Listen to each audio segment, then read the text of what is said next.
They said the streaming empire would be her playground. Instead, it turned into the most public "we're done here" Hollywood has seen in years. A duchess without a crown, a brand without buyers, and a platform that quietly reached for the exit button while the cameras were still rolling. This isn't a comeback story. This is the slow, glittering collapse of a deal that was supposed to prove she could conquer entertainment on her own, and instead left executives whispering her name like a cautionary tale. Because here's the part nobody in glossy PR statements wants to say out loud. When the numbers came in, they didn't just disappoint, they embarrassed. The kind of rankings that make assistants avoid eye contact in meetings. The kind of performance that turns a creative partnership into a corporate regret. And while the outside world saw curated smiles and lifestyle aesthetics, inside boardrooms there was reportedly a very different mood. Tight jaws, forced optimism, and the dawning realization that the fairy tale investment wasn't turning into gold, it was turning into a very expensive lesson. What makes this spiral so jaw-dropping isn't just the underperformance. Flops happen. Hollywood is built on them. It's what allegedly followed that had people blinking in disbelief. Instead of quiet damage control and strategic humility, insiders have claimed the reaction came with heat, frustration, demands, and a belief that the platform should somehow shield her from every negative headline swirling outside the streaming app. The expectation, according to those whispers, wasn't just promotion. It was protection,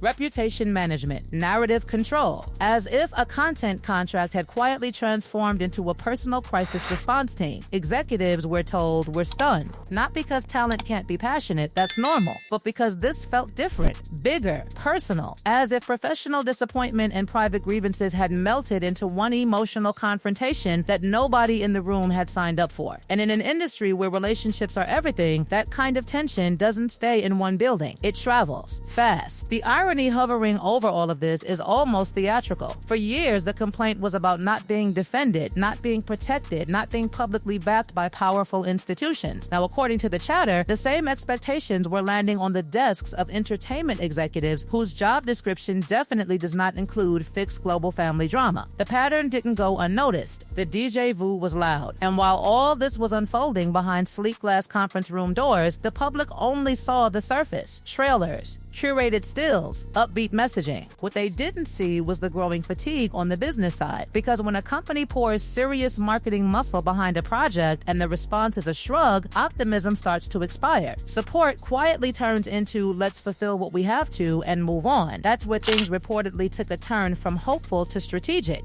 Instead of doubling down, instead of bigger budgets and fresh creative pushes, the approach became minimal. Use what's already there. Finish obligations. Limit further risk. It wasn't loud, it wasn't dramatic. It was corporate self-preservation dressed in polite silence, the kind that says everything without a single official statement. Meanwhile, outside the spreadsheets and subscriber graphs, another narrative was being pushed hard, that the brand was thriving in other ways. Products flying off shelves, influence translating into sales, a lifestyle empire in the making. But inside streaming logic, success has receipts, and renewal decisions usually follow performance, not potential. So when the renewal energy just evaporated, industry watchers started connecting dots the PR teams couldn't quite erase. Even more telling, the belief among some analysts that controversy itself should have boosted curiosity. In the entertainment world, scandal often equals eyeballs. People tune in just to see what the fuss is about. Hate watching is practically a business model. Yet if even that wave failed to lift the numbers, the conclusion many insiders quietly reached was brutal: indifference. And in show business, indifference is colder than criticism. Still, the self-belief never seemed to wobble. According to those orbiting the situation, this wasn't seen as a collapse, just a temporary detour.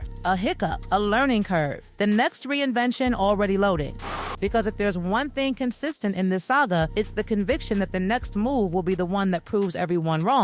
Streaming didn't work? Fine. On to the next empire. But before the dust even settled on the platform partnership, another spotlight flared, and not in a helpful way. Across the ocean, a courtroom became a stage of its own. Emotional testimony, tense exchanges, headlines spinning in a completely different direction. Instead of unified messaging and brand rebuilding, the narrative fractured. Legal drama on one side of the Atlantic, entertainment disappointment on the other. Timing that couldn't have been worse if scripted by a rival producer. Observers noted the contrast. One partner trying to push forward in media and lifestyle, the other locked in legal battles that keep dragging the past into the present. Every court date reopening wounds. Every headline reattaching the couple to the very press storms they once said they wanted to escape. Freedom was the dream, but the reality looked a lot like ongoing conflict with better weather. And inside that California bubble, the pressure reportedly didn't ease. Massive homes don't muffle stress. Security costs don't shrink just because projects do. Maintaining a global profile without steady, successful output is like trying to power a mansion with a flickering generator. Something eventually gives. What's wild is how quickly the industry mood shifted. There was a time when doors flew open. Invitations, deals, collaborations, everyone wanted proximity. Now, according to insiders, there's caution, hesitation, quiet background checks before meetings. Not because fame disappeared, but because fame without proven follow-through makes executives nervous. They don't fear controversy. They fear unpredictability. And yet, the reinvention machine keeps humming. Fashion whispers, beauty ambitions. The belief that influence can be redirected like a spotlight with a simple pivot. The confidence is unshaken. The vision remains grand. But the gap between perception and performance is becoming harder to Photoshop. Because at some point, the industry stops asking, what if this works? And starts asking, what if this is just the pattern? And that is the question now echoing from boardrooms to brand offices. How many pivots can one reputation survive before the audience stops turning their heads? Because the pivot didn't come with reflection. It came with rebranding. Almost overnight, the narrative started shifting from misunderstood producer to misplaced fashion visionary. The whispers around industry events grew louder. New teams, new pitches, new mood boards filled with neutral palettes and luxury buzzwords. According to people who've watched these reinventions before, the strategy is familiar. If one lane stalls, change highways before anyone can measure the wreckage. The fashion world, though, isn't built like streaming. You can't just announce relevance and expect the runway to roll out. Designers remember who supports them consistently. Editors remember who shows up when cameras aren't flashing. Buyers care about sell-through, not celebrity adjacency. And while star power can open a door, it doesn't guarantee a seat at the table once the novelty fades. Still, sources say the confidence is sky high. There's talk of curation, of elevated essentials, of becoming a tastemaker for modern women who want aspiration with relatability. The pitch sounds polished. The belief behind it, unshakable. The problem is, the fashion industry runs on quiet consensus, and right now, that consensus sounds more cautious than captivated. Some stylists have allegedly started declining polls, not dramatically, just unavailable. Samples already allocated. Schedules too tight. In fashion, a polite no rarely comes as a no. It comes as a delay that never clears. And when enough of those stack up, the message becomes impossible to ignore. There's also the growing side-eye over expectations. In an industry where borrowing pieces for shoots is standard practice, stories have circulated about unusually firm requests to keep items permanently. Whether driven by security logic, sentimental reasoning, or simple preference, the result is the same. Brands hesitate when the collaboration starts feeling one-sided. Designers want visibility, yes, but they also want their archive back. Meanwhile, the social circle shrinkage hasn't gone unnoticed. Once upon a time, proximity to certain A-list families was a social asset. Now, the distance is louder than the connection. Invitations that used to be automatic reportedly require more thought. Mutual friends suddenly have scheduling conflicts. In Hollywood, frostiness rarely comes with confrontation.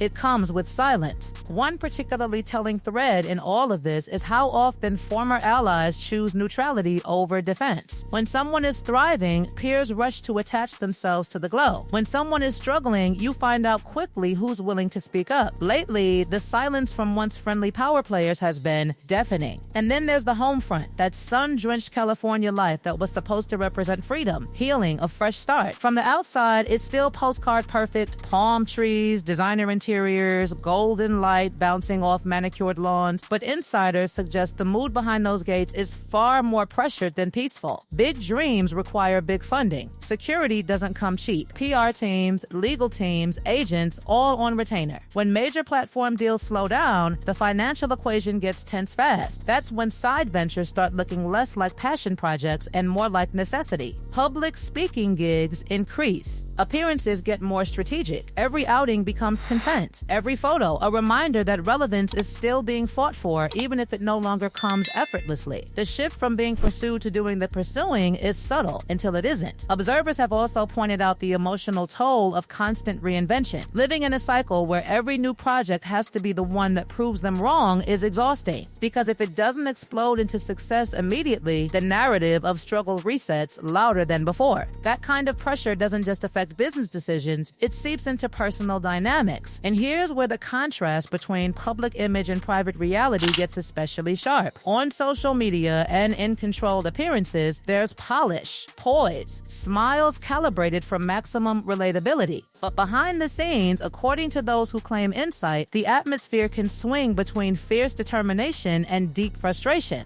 When the world doesn't respond the way you believe it should, the temptation is to blame the system, the press, the timing, anyone but the strategy. That mindset might protect the ego, but it rarely fixes the outcome. Industry veterans watching from a distance have started using a phrase more and more: overexposed, underdelivered. It's brutal, but in a town built on performance metrics, reputation follows results. And right now, the results aren't matching the scale of the ambition. What's fascinating is that the self-belief remains intact, completely. If anything, setbacks seem to fuel the narrative of being misunderstood rather than miscalculated. The story in this version is about resilience, reinvention, rising again. And to be fair, Hollywood does love a comeback, but comebacks usually come with a moment of reckoning, a pause where strategy shifts, tone softens, lessons are absorbed. So far, that pause hasn't really happened. The pace hasn't slowed. The pivots just keep coming, which brings us to the quiet question floating through executive offices and fashion houses alike: not will she try again? Because of course she will, but will the next room still open the door? Because influence has a shelf life when it isn't backed by consistent wins. Curiosity turns into skepticism. Support turns into wait and see. And eventually, the biggest risk isn't bad press. It's being met with a shrug. Right now, the story isn't finished. Not even close. There's still visibility, still connections,